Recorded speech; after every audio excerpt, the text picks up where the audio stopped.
Hey guys, it's your boy Dylan. Just doing a real quick review today. Per my buddy Mark, wanted me to do a quick versus review of a couple pod systems today. We have the notorious UL Caliburn and the a little bit lesser known voopoo panda. Coming at you guys with these pods today, so let's get right into it. So real quick, guys, we are going to let you know where these are offered and the prices for each of these kits. First off, the voopoo Panda AIO starter kit comes out to $19.95 on Element Vape. The replacement pods are $3.75 each. The Caliburn, also $19.95. Replacement pods $9.95 for a 4-pack, coming out to $2.50 per pod, edging out the Panda by a little bit. So getting into the mods, I will talk a little bit real quick about the form factors of each. Here on the left we have the voopoo Panda. You can see it's pretty stout. It's pretty short. It's about an inch wide at its thickest point. There you see it's got its LED light right here on the side, which does light up when you fire the device. But you can see next to the Caliburn, the height is about 2 inches, 2 1/4 maybe. The Caliburn is probably like a 3 inches tall, and it's a lot fatter. Let's look at this. Let's look at this like this. Here we go. You can see the Panda's a lot fatter. It's also a lot heavier. I should have got my scale out for a weight test, but I'll just go ahead and tell you the Panda is at least, I want to say, 3 or 4 times heavier. I want to say it's at least 4 times heavier than the Caliburn. So there's that.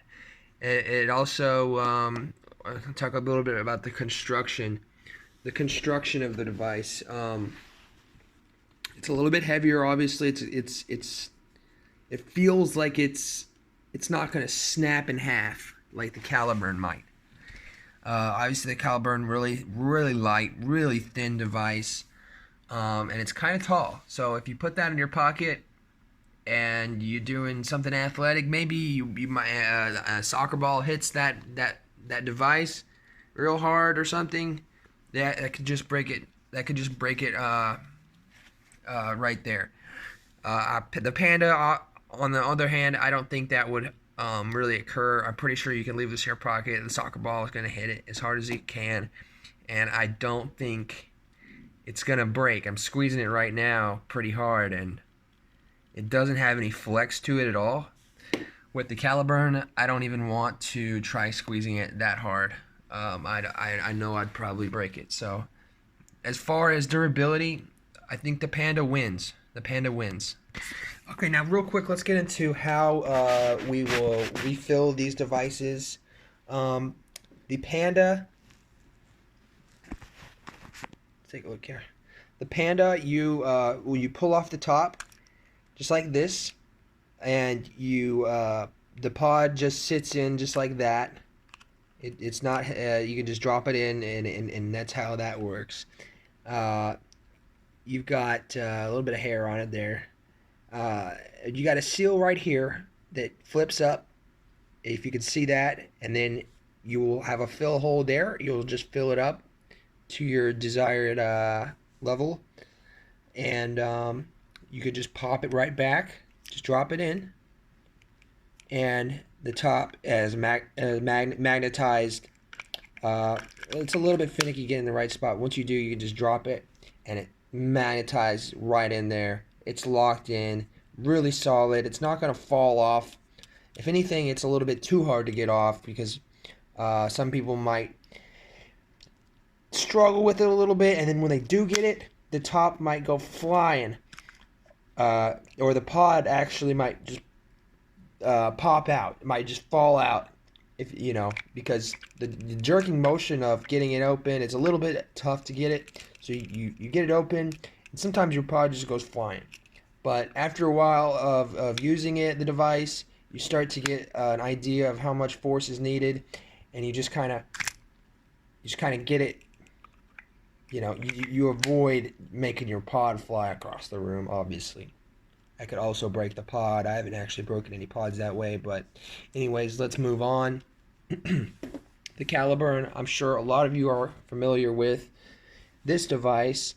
Obviously, the top just pops off like that, and then you take this drip tip piece off here, and there will be two obvious open fill holes.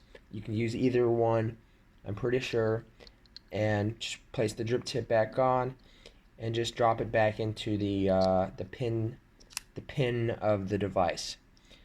So now that you've got that out of the way, let's get into the actual beef of the review. Real quick, I forgot one other thing, guys. The milliamp hour of the Caliburn is 550. For the Panda here, we have 1100. That is right, 1100. So that's probably what goes into a lot of the weight difference and how fat it is probably that larger battery. It's at least it's about double capacity of the Caliburn. So let's get into the taste test real quick. So guys, we're gonna do a quick taste test. Let's start off with the Panda. You guys already probably know a lot about the Caliburn. A lot of you guys have tried it out. But the Panda is a little bit older device that kind of was overlooked when it came out. It came out along with a whole slew of other pod devices. The pod devices were very new. They were all coming out, and there was lots to choose from. So not a lot of people know about the Panda, but let me show you what the Panda is capable.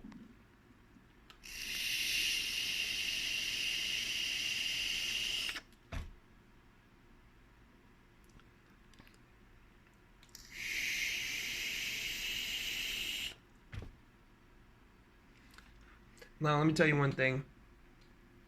The Panda has, for sure, over the Caliburn, the ability to pull on it as hard as you want. That 25 milligram is strong. The ability to pull on it for those little bit harder drags. So this is a really good pod system for those sub-ohmer guys who want a pod system used on the side, but aren't wanting the full mouth to lung experience of extremely restricted airflow. The airflow, I think, actually comes in through the bottom there, so you want to keep that kind of clean if you can. Mine's kind of getting dirty. I might be mistaken on that. The airflow might come in slit on the side here. I'm not sure on that, but there's a lot of it. I feel like it comes in the bottom because there's a lot of airflow. Let me try this. I'll just try to block the bottom up. Yeah, definitely the airflow comes from the bottom there, and it's got a lot of airflow on this device. Whereas the Caliburn, if we try it out, we definitely want to not pull on the Caliburn too hard, right? Because we know what happens with the Caliburn. When we pull it on it too hard, we get some juice in our mouth, right? The pod is like right there. It's not a lot blocking. If you pull on it too hard, you're going to get juice in your mouth. So with the Caliburn, what you're going to want to do is just pull on it just enough to activate the auto draw.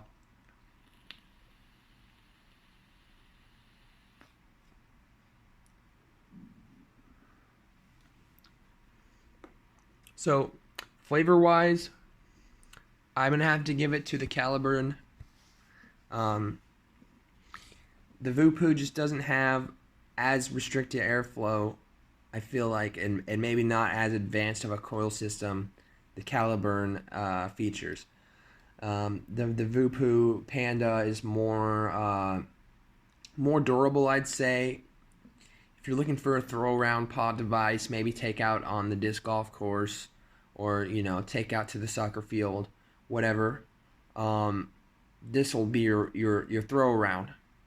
The Caliburn, while also cheap and replaceable, I feel like this would probably break like every other round of disc golf that I go on. It's just, you can tell that the plastic, both the plastic and these aren't the greatest plastic material. It isn't the most durable plastic material, but you can tell this one's such a thin layer and such a thin device, and its form factor enables it could be snapped in half, right? So there's that. Durability goes to the Panda. Cloud capability, the cloud production is going to go to the Panda as well. Battery life is going to go to the Panda. But flavor is definitely going to the Caliburn. And I also want to talk about features. Caliburn features the auto draw system that a lot of you guys are accustomed to. The Panda does not. You do actually have to hit the button on the Panda. So features and modernity, it definitely goes to the Caliburn. As far as replacing or refilling the pods, I'd also give it to the Caliburn. And as far as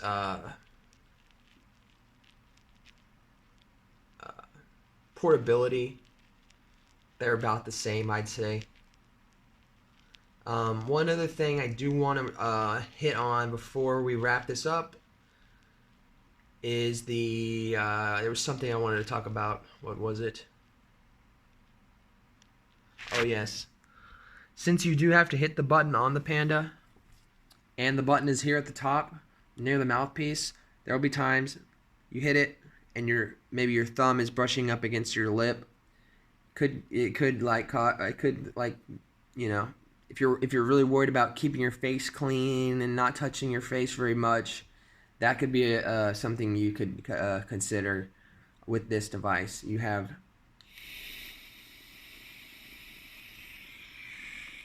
can see my thumb is touching my lip. For me, not a big deal.